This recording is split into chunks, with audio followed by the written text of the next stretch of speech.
Hello, welcome to Gardener's World.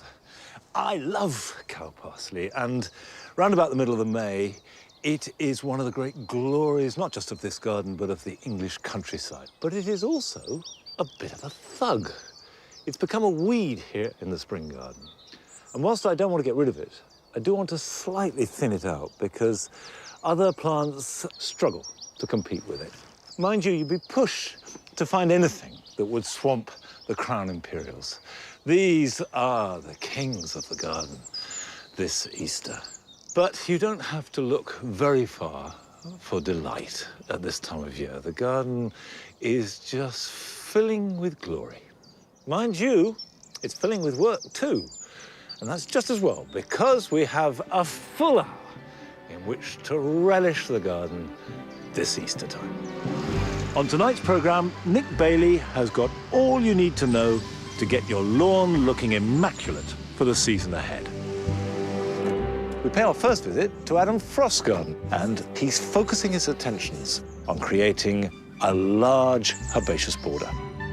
And Carol Klein visits Waterperry Gardens to learn more about one of her horticultural heroines, Beatrix Havergill. And, of course, we've got lots more to come from Longmeadow. Come on.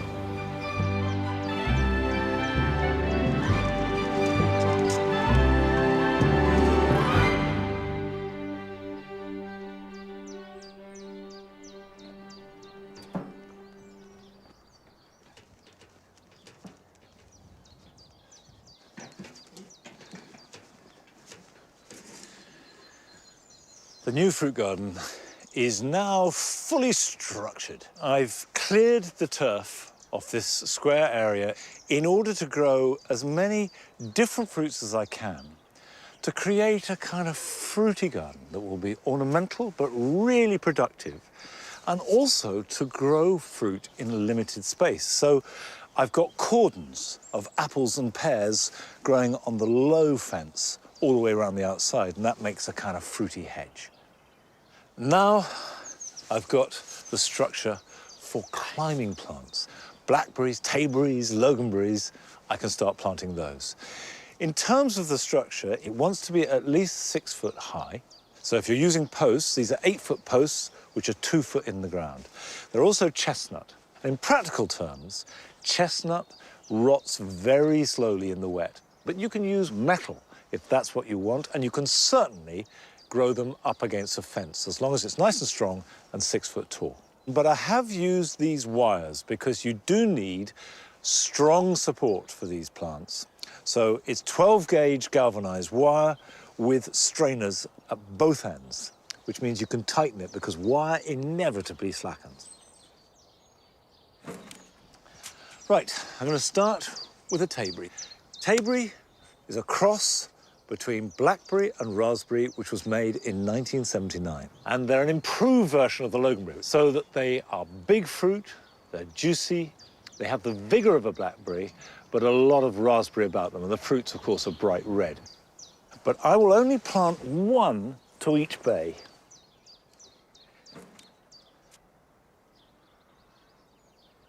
About 8 to 10 foot apart is right, to let the plant grow vigorously, and that will fill the whole of that bay ready for fruiting. And planting them is easier with my jacket off.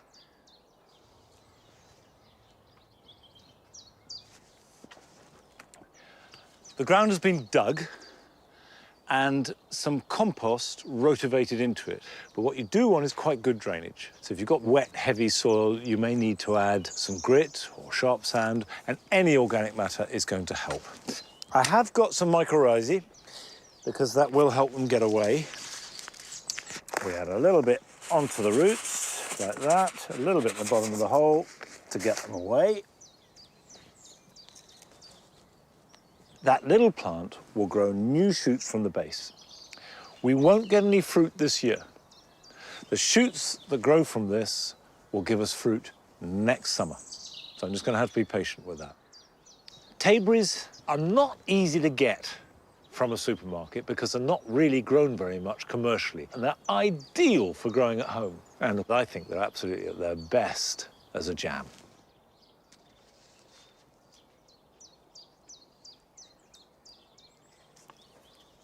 That's tayberries. Let's move on to loganberries.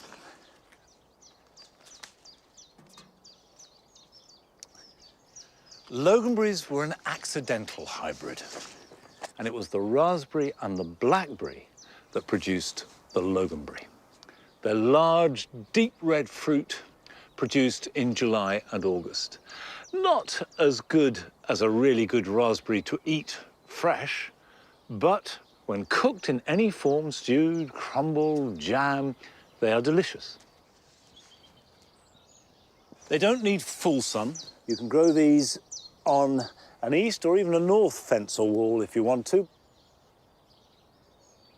Now this, like the tayberry, will all be set for a good harvest in 2018.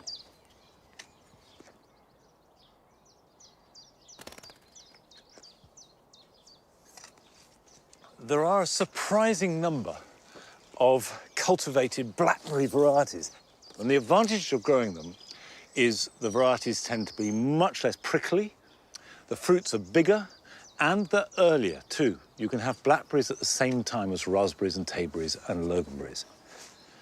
And that's really easy. Just two more things that must be done. The first is to give each plant a really good water.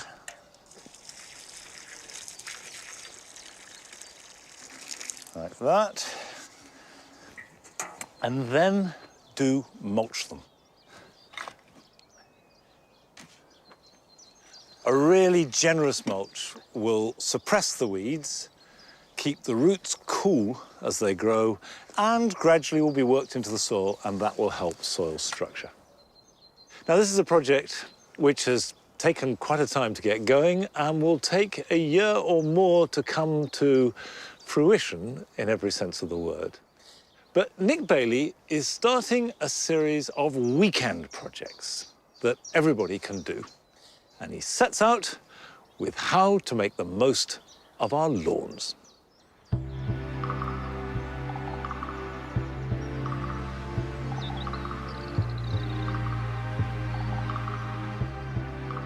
This east-facing garden has got a 20 by 20 metre lawn, but after a winter of neglect, it's starting to look distinctly lacklustre. There are all sorts of problems going on in this turf. There are weeds, there's moss, there's bare patches, there are crumbled edges to the borders. There are all sorts of problems that need sorting out. One of the first things you can do to bring your lawn back to life in the spring is to give it a good trim. Now, the turf will potentially have got quite long over the winter time, and if you give it a really short cut at the start of the season, that's going to hamper its chances to rejuvenate and become lush again. So, the best thing to do is just lift up the level of the cutting deck a couple of notches.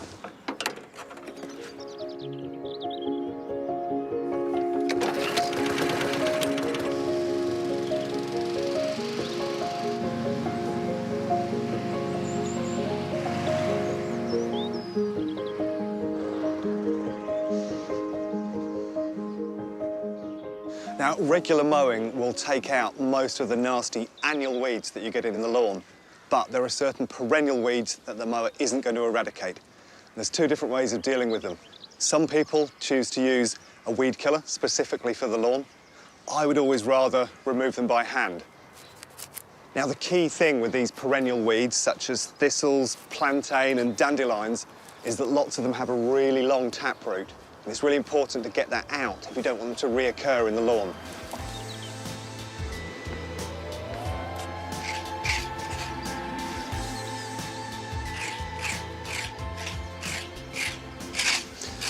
Moss is one of the most common problems you tend to find in lawns. The lucky thing is, it doesn't have great roots, so it's quite easy to rake out. Now, that's about a square metre of lawn I've gone through that was really quite infested. So, with that gone, and some of the old thatch and dead pieces of grass in there, the lawn's going to be a happier, healthier place.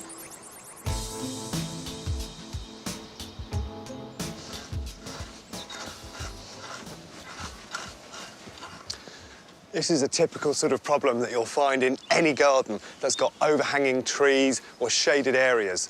What's happening is the turf is being deprived and of moisture, and so it's died out over the winter. And the easy solution to this is to prep up the ground again, open it up with a rake, fresh seed into there, so just a shade mix will work really well. Now, usually, with sowing grass, you'd probably rake this seed back in, but I don't want to disturb the old roots or the ground anymore. So what I'm going to do is to use some ordinary garden soil and just do a very light sprinkling across the surface. And that's going to help in two ways. First of all, it will reduce the chances of birds coming down to eat your new seed. And secondly, it means there's a bit of additional moisture which will help them to germinate and establish.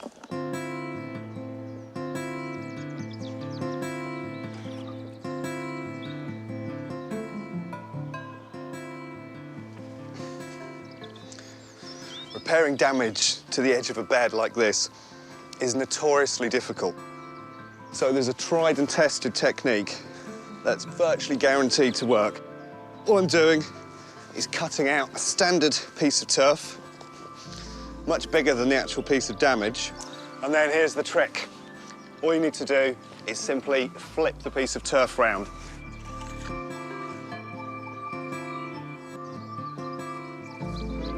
What you're left with is a gap at the back here, which was the original hole, or the dead patch. It's a lot easier to contend with when it's back into the lawn.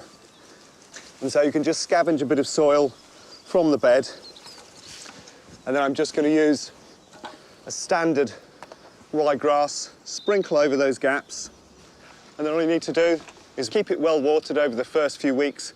It'll quickly establish, and you've got a lovely, fresh, solid edge to your bed.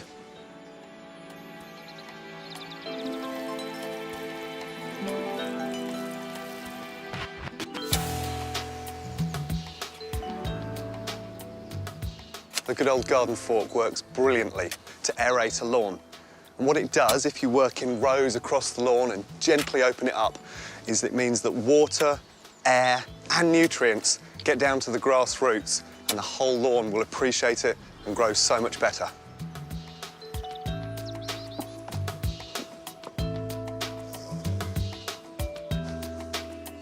As well as running repairs at this time of year, it's worth giving your lawn a feed. It'll help prevent it from getting pests, diseases, and it also helps knock back some of the weeds because the grass is so much lusher and so much stronger. And the best time to try and do this is just before rain is predicted or when the ground is really wet. And then the fertiliser will work into the soil and make sure you have a really lush lawn come summer.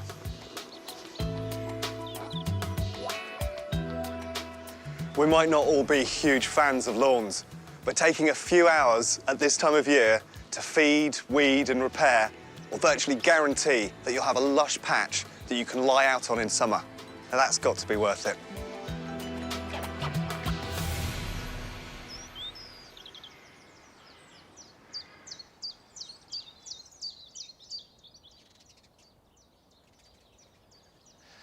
Regular viewers will know that we don't really have a lawn here at Longmeadow. I've either let the grass grow long or cut into it increasingly to make gardens, like I have with the fruit garden. And the long grass is looked after in a very particular way because it's ideal for growing spring flowering bulbs in.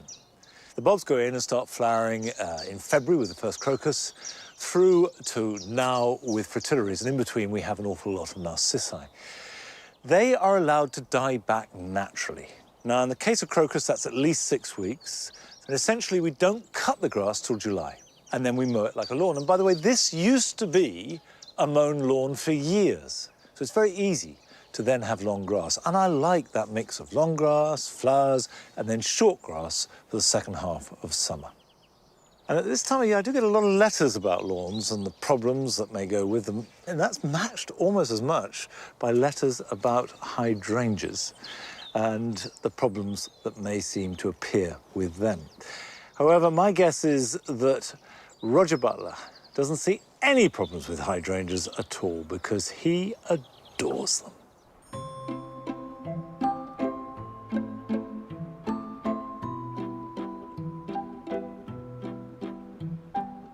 Well, I started growing plants when I was 8. My aunt grew chrysanthemums and dahlias, and I quite liked them, and I started growing them myself. And since then, I've moved on to growing trees and then shrubs, and hydrangeas has become a bit of a speciality.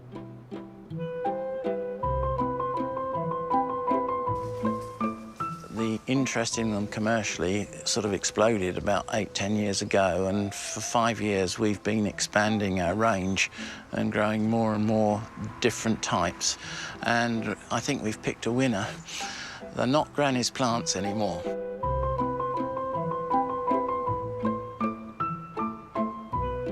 So many ladies have them in their bridal bouquets these days, and then they become and have a sentimental value to them for the rest of their lives.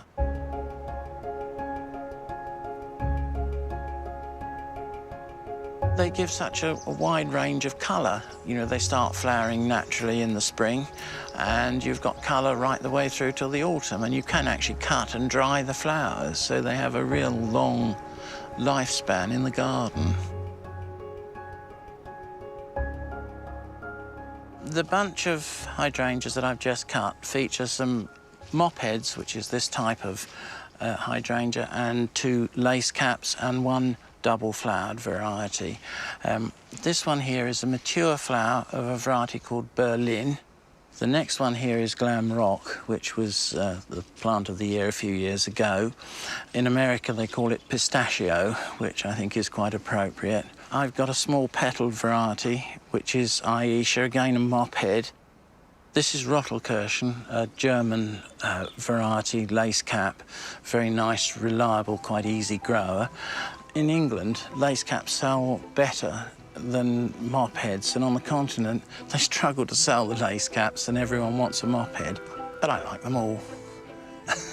I'm sorry. You're going to struggle to pin me down to one variety.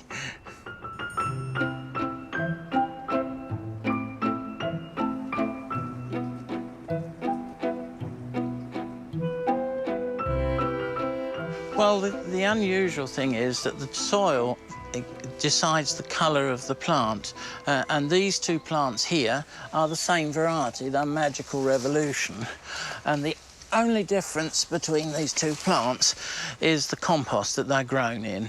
This pink plant has been grown in an alkaline soil, whereas the blue one is grown in an acid soil with added aluminium sulphate. And of course, if you grow it in a container, it's easy to control the soil pH.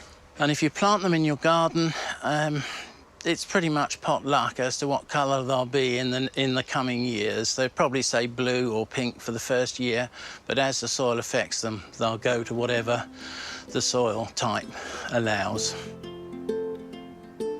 Your best bet, if you want a hydrangea that stays the same colour, is to plant a white one, because the acidity or alkalinity of the soil doesn't affect the colour.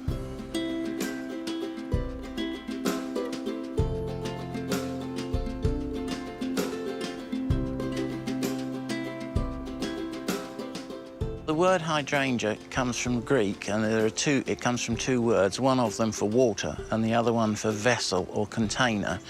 So it's giving you a clue they need quite a lot of water.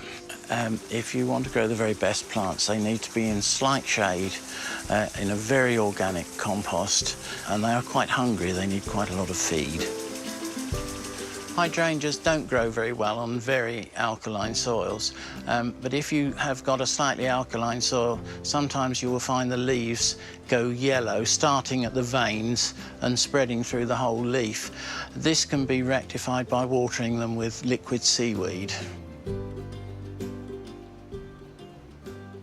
Paniculatas are fine in full sun. They'll grow virtually on most soils. Some of them grow to 10, 12 feet.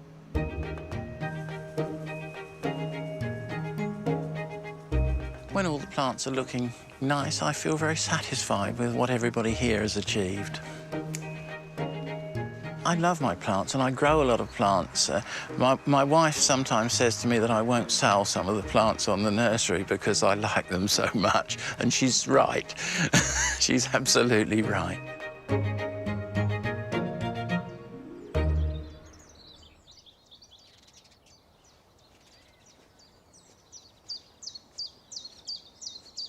I will confess that I'm a fairly recent convert to hydrangeas. I was sort of brought up with them as my grandfather, who always called them hortensias. And they are really good plants for adding texture and colour and flower to shade. They're woodland plants, but to get the best from them, you do need to prune them right. Well, the thing to remember, there are two types of hydrangea. There are those that flower on new wood and those that flower on older wood. And the ones that flower on new wood, like this one, which is Hydrangea paniculata, can be pruned really hard, just like a buddleia. And that will encourage new growth and extra big flowers. And the flowers tend to be a little bit more pointy than the more familiar round mophead type, which flower on older wood, and I'll show you how to do those in a minute. But with the new wood, you really be rough and tough with them. So I'm going to cut this right back to there and there. But you can see it's being pretty radical. And that will cut like that. So I have reduced it to a fraction of its height. That will stimulate new growth, which will have lots of vigour and extra big flowers. The next group, which is much more common, is actually much easier still to prune.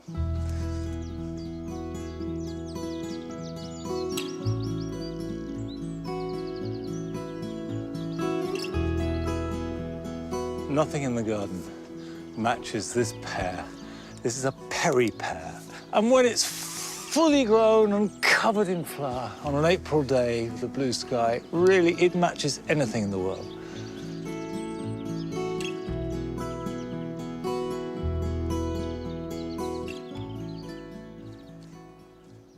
The second kind of hydrangea, and by far the most common, are the lace caps and mopheads. I've got a couple here, they're very young plants. This one is Hydrangea macrophylla Lammoth White, which is a lace cap. We have Hydrangea macrophylla Madame Emile Mouillère, which is a mophead. You treat them both the same. They've got these very familiar caps of open flowers. Leave those on over winter, don't touch them. Don't prune them until you see the foliage appear. And for most of us, that's sort of the end of March, early April, depending where you live. And then all you do is cut back the old flower heads and stems, take those back to the next really healthy pair of leaves, like that. Then go around and even it out, removing any broken stems, any that are crossing, any that are crowded or have died. And then you can reduce it by no more than a third and usually about a fifth. So just cut it back a little bit, and that'll do. It's a young plant. I want it to grow nice and big. So it's really simple. If in doubt, leave it. If you're not sure whether it flowers on new wood or old wood, do nothing. Have a look, make a note, and then next year you can get it right. Now, I know that all this pruning advice can seem confusing. In fact, the whole business of learning to garden can seem like a mountain to climb. But all of us have to learn from someone. And if there's an inspirational teacher, someone who really fires you with enthusiasm and a passion for gardening, then it's all much more fun and much easier. And Carol Klein has been revisiting garden heroes. And this week, she's looking at the life of Beatrix Havergal, who inspired and informed a whole generation of women gardeners.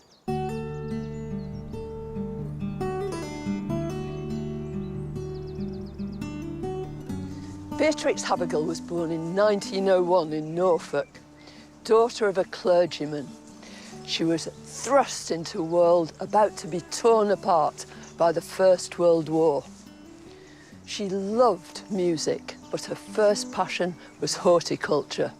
Not an easy career to pursue for a woman in those days.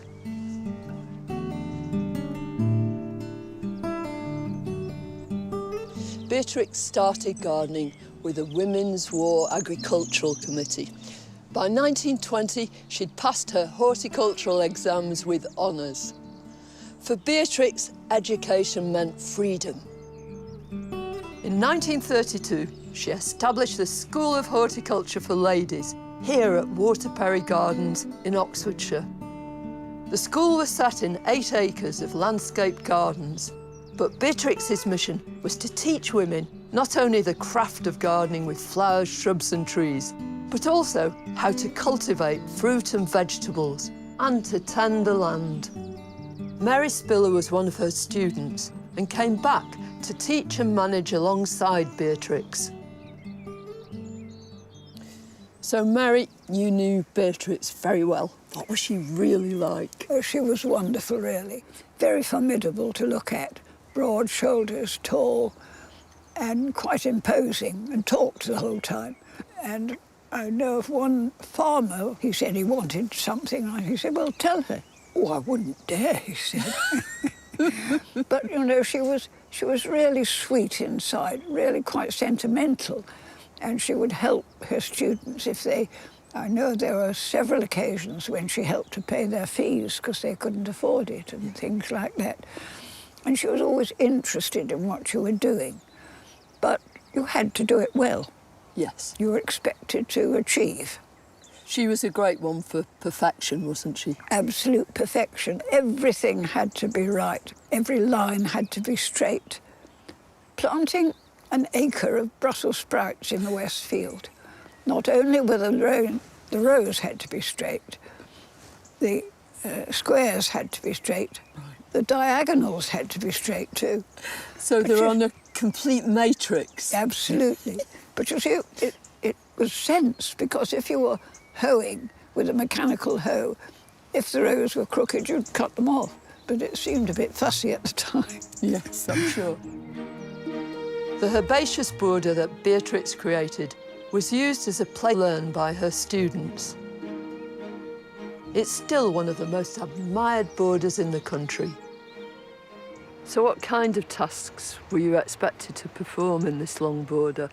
There was never a plan to it. It would change each year. So either in the autumn or the spring, I mean, she would go through the border with students, and you'd take a section. And each section was a sort of repetition of the one before, but different. You'd have different combinations in them. So you'd go through it doing any lifting, replanting, moving that needed. So it changed a little bit each year. And what about staking? We staked nearly everything with pea sticks, which we cut from the hazels. And you had to put those round and weave them over the top so that the plants grew up through them and looked natural. And if there were what she called elbows, that was the bit sticking out that you could see. Right. She'd pull it out and put it on the path. Oh! So you'd know it was badly staked. You've got to go back and do that bit again. Beatrix, or Miss H, as she preferred her students to call her, had 3 guiding principles. They were order, knowledge and skill. As far as order went, she wanted to make sure that everybody grew everything in straight lines. And as far as knowledge was concerned, that was all about plants. What they were called, how high they grew, when they flowered, exactly how to look after them. And when it came to skill, the most important of the lot, it was the craft of gardening. How to edge a lawn, how to propagate plants, how to water. She'd have them going along the rows, tapping all these clay pots to see which ones needed water and which didn't. With the equipment she gave them, all this order, knowledge and skill, they were able to go out into the world knowing everything they needed to know about gardening, and with the attitude that they'd go on learning for the rest of their lives. What does waterperry mean to you? Well, it means a very great deal to me. It means a great deal of happiness. I spent very many happy years here. It gave me confidence. It gave me a life, really, somewhere where I felt confident. It was a very, very happy life here. What's she given women gardeners? Oh, she really emancipated them. She gave them a huge amount. You see, the Parks Committee would not accept women gardeners, and she gradually persuaded them, and in the end, her waterperry diploma was accepted by them as a qualification. So really, she changed the whole aspect of women gardening. Right. You see, we didn't really feel we were women in a men's world. We were equal to them. You knew you could do it, and that was it. So her contribution has been immense, hasn't it? Absolutely immense, yes, yes. I don't think I can think of anybody else offhand who gave that sort of contribution to women in gardening.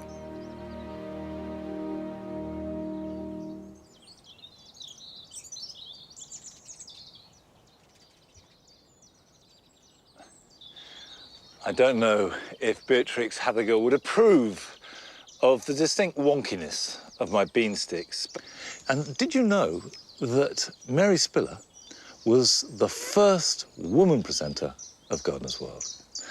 And I'm firmly of the belief that women are naturally better gardeners than men.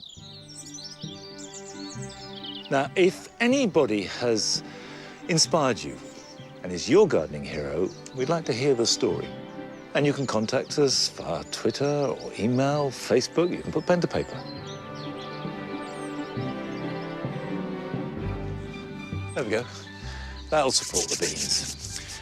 Now, there's still masses to come on today's programme. We've got Frances Tophill's plant that she thinks is the most influential in the last 50 years. We pay our first visit to Adam Frost. He's, of course, been developing his new garden, and this year he's putting his efforts into a large herbaceous border.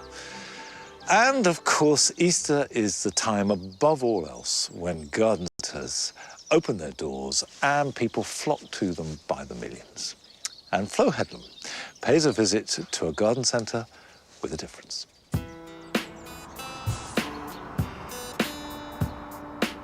I've come to Hume, an area near Manchester city centre, to visit a garden centre like no other. And the clue is in the name. The garden centre is surrounded by raised beds for vegetables, a wildlife pond, and gardens where people can just wander. But what makes it special is that the whole place is tended by volunteers from the community, led by a few staff like Mark Frith. This is a wonderful oasis. I walked through the front gate and I'm like, wow, it's taken my breath away. How did it come about? It started way back in 1998. A small group of local residents wanted a green space to call their own, and they were lucky enough to develop a group of volunteers to come together and take over this small piece of land. And since then, 17 years have passed, and we've just expanded and grown so much to nearly 2 acres of land now. We're a not-for-profit organisation. All the profits from the garden centre are ploughed back in to keeping the garden centre open 7 days a week. OK. So who comes to the garden centre? Who uses it? So we have people from all different walks of life, all the way through students to retired professor, who's one of our longest-standard volunteers. We work with people with learning difficulties, physical and mental health disabilities. And they learn new skills, so we teach them basics of horticulture, like sowing seeds, pricking out, potting on. These tomatoes that we've got here is a variety called Micro Tom. Right. So perfect for growing on balconies or windowsills. We've got a lot of students that have moved into the area now, and they always want to have little things to play around with at home. So growing tomatoes is perfect because you get the edible crop as well at the end of it. We just have to tell them that they've got to pollinate the flowers as well. Right. Because you don't have insects in your flat to pollinate them. You have to do that yourself. So a little paintbrush going into the flowers and pollinating them around, so you end up with your tomatoes. That's perfect. That's mine. That's exactly. Sustainability is the motto here. They recycle everything, turning pallets into bird boxes and containers. And when they've decayed, they turn them into compost. This is a place where people can come and wander and sit. But here, it gives you an idea of what you can do as low-cost gardening. They've got some anemones here, beautiful spring flowers. Over here, in a recycled sink, we've got some thyme, we've got some forget-me-nots. It's just a place you can come and go, oh, do you know what? I could do this on a smaller scale in my garden. Their core ethos is about gardening organically and encouraging wildlife. Today, it's strawberry planting time, and I'm helping volunteer Victoria to get the plants into their raised beds. How long have you been coming to the centre? 2 years. And what do you like doing here? Planting, woodwork. I like using the power tools more. Oh, do you? What's your favourite power tool? I like tools. The drill. Yeah, me too. Into our planting hole, we're going to put some seaweed pellets, which is a good fertiliser. And then this powder is rock dust, and that's to help with lush growth. What other fruit and veg have you grown and taken home? At the moment, I've got mint, honeysuckle, cabbage. Yeah. Now I can come home from gardening, and if I'm still in the mood, I can go out and do my gardening. Yeah. What sorts of gardening skills have you learned coming here? Different types of plants and when to plant them. So you get lots of skills from coming here. And it's grew my confidence as well in talking to people. Brilliant. So you're local and you come here to shop? Yes, I do, yeah. Okay, so what are we looking at today? We're just looking at some plants, for some planters that I have. All right. So what do you fancy today? Fancy something like that. Yeah. What do you think? Alpines will work fine, actually. I mean, they like, you know, they're like kind of free-draining soil, so I'd put a lot of grit in with the compost. Right. I would take these anemones. They're so beautiful. I would... Thinking of anything else? I'm thinking possibly maybe something for height. What do you think? Yes, maybe take 2 of these. Yeah. It's more dramatic when you plant in bigger groups. Yeah, yeah. Anything else? What about these? What do they... Aubrietia, beautiful. Those 2 colours together would sit really nicely. Well, I there. appreciate your help. Thank you. What I love about this place is that all this creativity, all this energy comes from the local community. And that sense of this is for us, we put into it, we gain from it, is just right across the board. I've had a wonderful time here today with you and the volunteers. This is a fantastic place. And I brought something for you. I brought some Jamaican thyme. Oh, fantastic. It's from my mum's garden. She gave it to me, and I'm bringing something to you. Oh, for you to fantastic. share. And in Enjoy. the nature of sharing, here's some prunings that we Oh, did wow. last year. Oh, cool. So this is a winter flowering honeysuckle that we did. So here's a collection for you to take away and share. Brilliant. Thank you so much. You're wow, welcome. that's a lot. Thank you.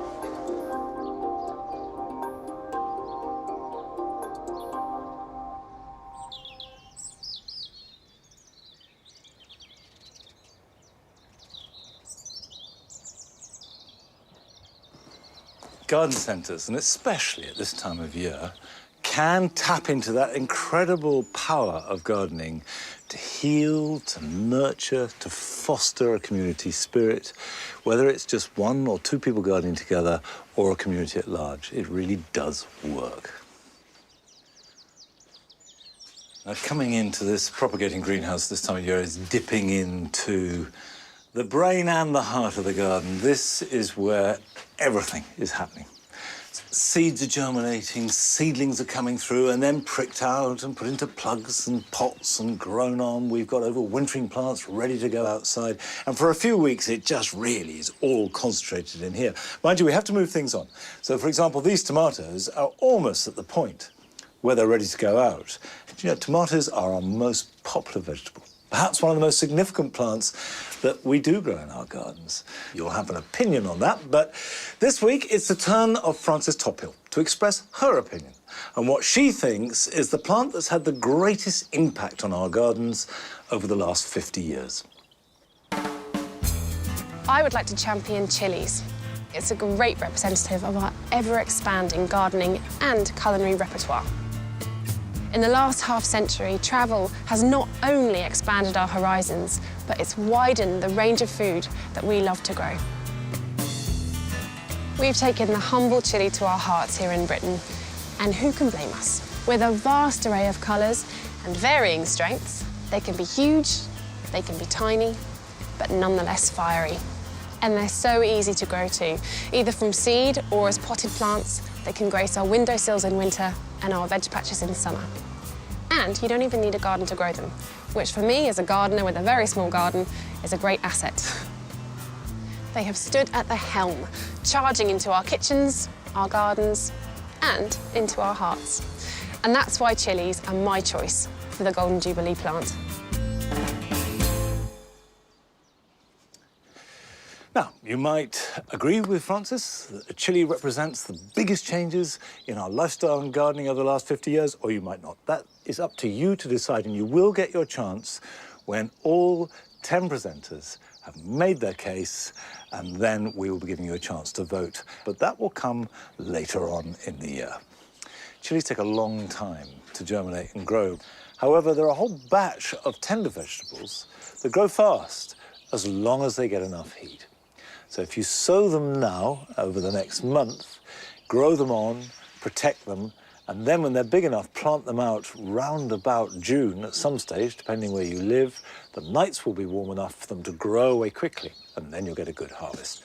I'm going to grow some climbing beans and also some courgettes.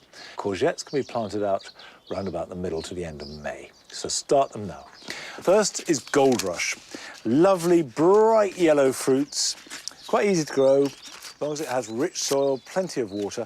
If you sow them directly into pots, you don't need to prick them out. You just take them out of the pot, pop it in the ground. Fairly large seeds. And what I like to do is sow 2 per pot, put them on their edge, push them in like that, and then I weed out the one that grows least strongly. You'll find that 3 or 4 courgette plants will give you as many courgettes as a family can eat. What I have done is add to the seed mix some sieved garden compost. These are essentially strong, lusty plants that want to grow fast and big. So everything you can do to encourage that will give you a better result. As well as courgettes, I want to sow some climbing beans, which will eventually obviously be planted out onto the supports that I put up earlier. And I'm using root trainers. The advantage is they allow for a deep root. I'm going to put that in there. I have 2 different varieties.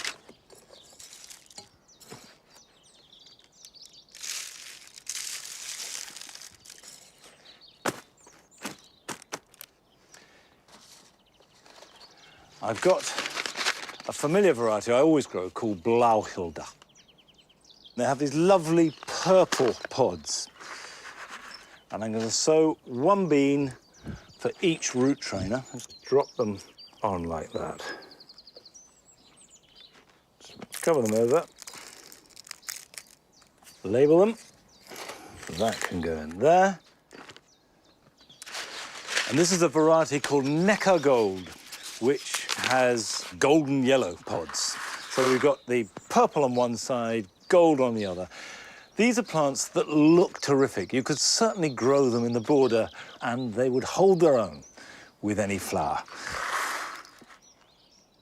We'll pop these in here. So now we've started the process of sowing tender vegetables, which will continue right through into June. And it is much better to be a little bit late than too early with these, because a cold spell in early summer really is difficult to recover from. So they'll need water, heat to make them germinate, and then we can gradually encourage them to grow as big and strong as possible before planting them out.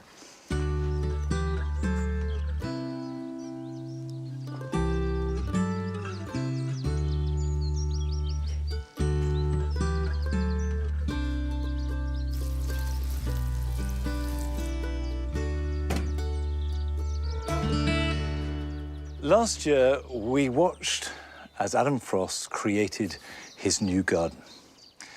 And we're going back for the first time this year, as he is about to embark on creating a brand new and very ambitious border.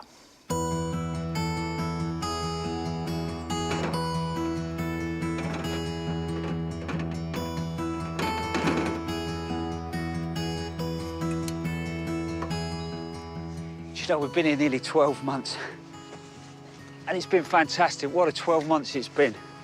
You might remember the last time you saw me, I was in the barn, it was pouring with rain, and I was drilling these posts, and now they're in.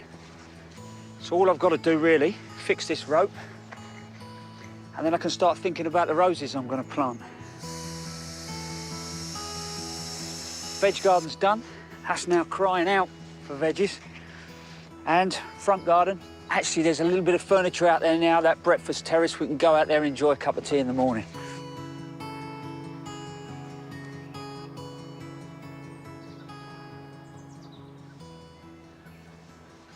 Do you know, there's areas in this garden that we've put so much work into, veg garden, front garden. But I keep getting drawn back to this space in this woodland. I really feel like I've benefited from someone else's work. All I did was literally cleared out the weeds, and then actually after Christmas, snowdrops appeared, aconites appeared, and all of a sudden I was out the other morning with a dog, and popping up in here were these beautiful little tulips. I think they're tulip sylvestris. This area is really, really stunning. But this spring, I really want to concentrate on transforming my herbaceous borders to make them just as beautiful.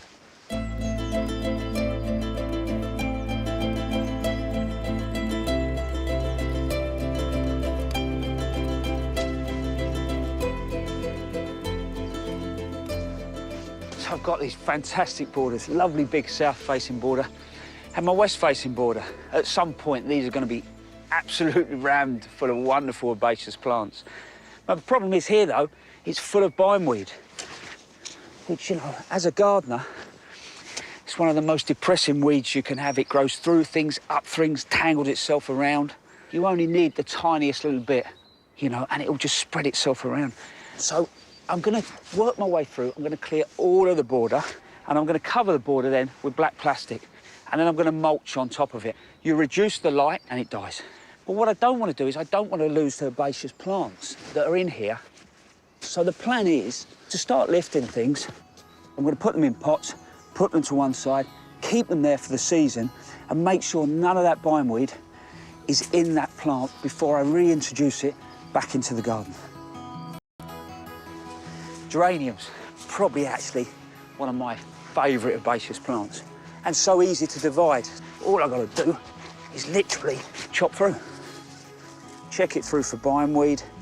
So that's going to be a good clump of geranium. Tap it down, make sure there's no air pockets. Let's get these across. And then what I'm going to do is I'm going to cover the whole area in black plastic. But if you haven't got black plastic, I mean some old carpet, something like that, anything that's just going to stop that light getting to those roots.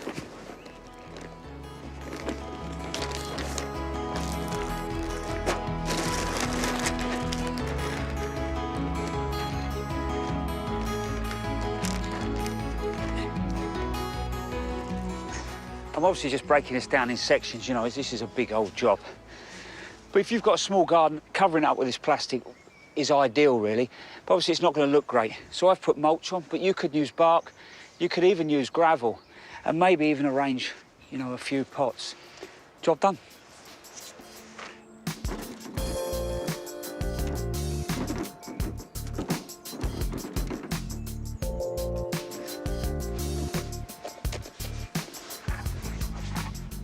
I'm lucky that this border's got absolutely no bindweed whatsoever. So I can get on and I can start planting it. But just to take you back, October, November time, I stripped off all the turf and then single dug it, introduced manure, and I've let it just have the winter just to work its way in, which will give me a really, really good base. And then after that, added some manure over the top, just a light covering, and that'll go in as I'm planting this season, and the worms will pull that in, give the plants a real good sort of start. So all I've got to do is finish off a little bit of the timber edging. And I've gone for timber, really, because it's cheap. It's pressure treated, so it's going to last a long time. But realistically, it's going to be covered up by the plants. And all I'm trying to do is stop this soil ending up on this gravel. There you go. That's that done. And now for the fun bit. I'm going to actually start to design and actually create this border. So to give you an idea, the first thing that actually I do is pick out all the plants that I want to use in this border. So the colours I want, the textures I want, and I build them up in a mood board. Collect all the images, keep them in one place. And then we measure the border up and we end up with a scale plan. After that, the first thing I do you start to actually add, where am I going to have sort of structure through this border? And what you're going to realise is actually it's all about sort of a sense of rhythm, I suppose, with a long border. So you need to get these sort of layers of interest that sort of move you along. And that really doesn't matter whether it's a massive border or a small border. If you've got a smaller garden, it might be that those points of interest move around the garden. But where am I going to get my inspiration from? What is this border really going to be about? And my visit to Packwood was fantastic. And I was walking along and herbaceous borders, and all of a sudden I saw this yucca and I saw this phormium, and they were like wow, they'd stood out. But I want to do something different here, and I want the whole garden to have this feeling of food that runs all the way through. So in a sense, my yuccas, my phormiums are going to become edibles.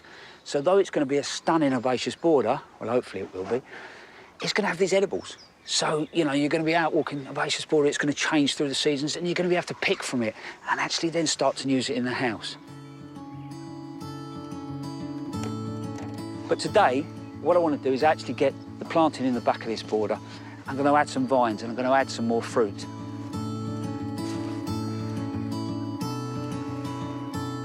I'm going to add a few of those along there, maybe a couple of apples to go with those pears. And I'll leave a little pathway, so hopefully we'll be able to actually get in here and harvest this back end of the year.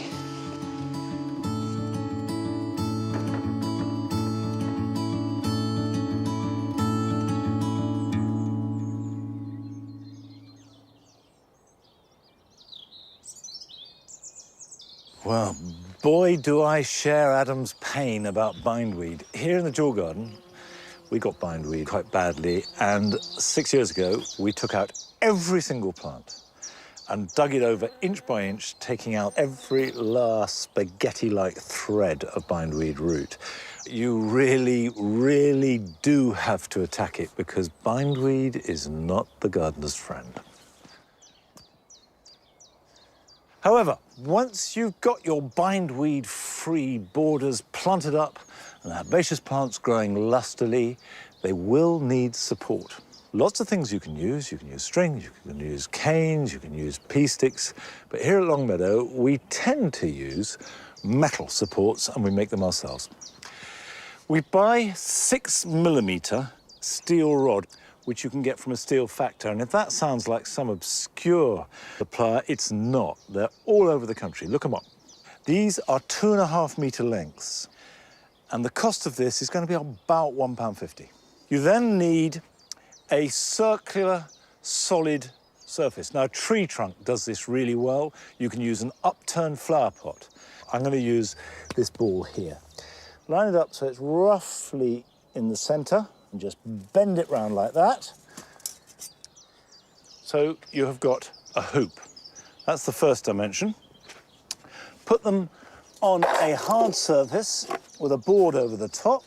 Stand on it, so you've got your weight over it, and then pull up the legs. Hey presto, you've got a plant support. And you push the legs into the ground, and then you can lift them up a little bit as the plant grows. These tend to last, well, I've got some that we made 20 years ago. They are not going to rot. Right, let's go and use it.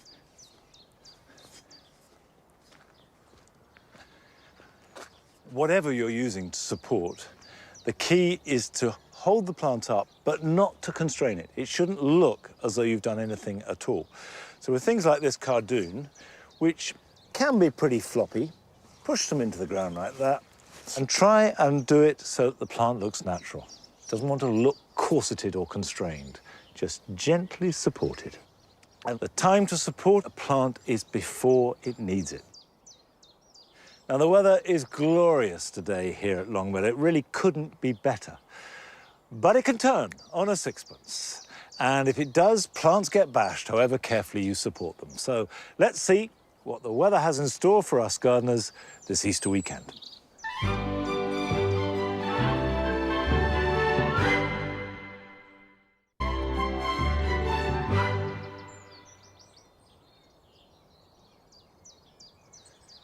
Well, whatever the weather is like and wherever you live, there will be some jobs that you will be able to do this weekend.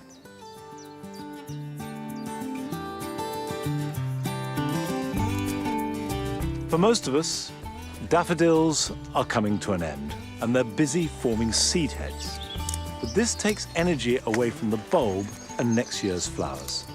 So snap off these seed heads. However, leave the stem and the foliage to die back naturally.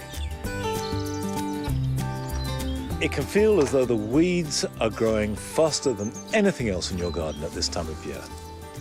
And as well as mulching and hoeing, the best way to cope with them in a border is to hand weed. Get in there on your hands and knees and deal with them individually. As well as getting you up close and personal with your plants, time spent doing this now will save you a lot of trouble later in the summer. The new shoots of dahlias make ideal cutting material. Choose a shoot that's about 4 to 6 inches long and cut it with a sharp knife as close to the tuber as you can. Strip off any excess foliage and put it carefully into a very gritty compost mix. Water it and put it somewhere warm and don't let it dry out.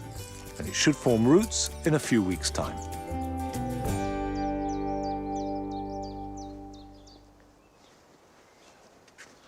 So often, the blossom of the Taihaku cherry just gets to a point where it's looking really good, and then it rains or there's wind, and the petals are scattered all over the water, and we never appreciate it in all its glory. But not this year. This year, I've never seen it look so good, and we've got wonderful weather to enjoy it in.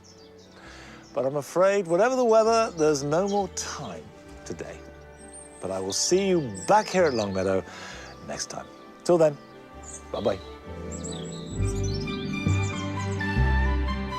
Gardener's World, the Veg Growers Almanac, is available to purchase now. Next for Good Friday here on BBC Two, historical drama chronicling a turning point in the fight for equal rights in America. David Oyelowo stars in Selma.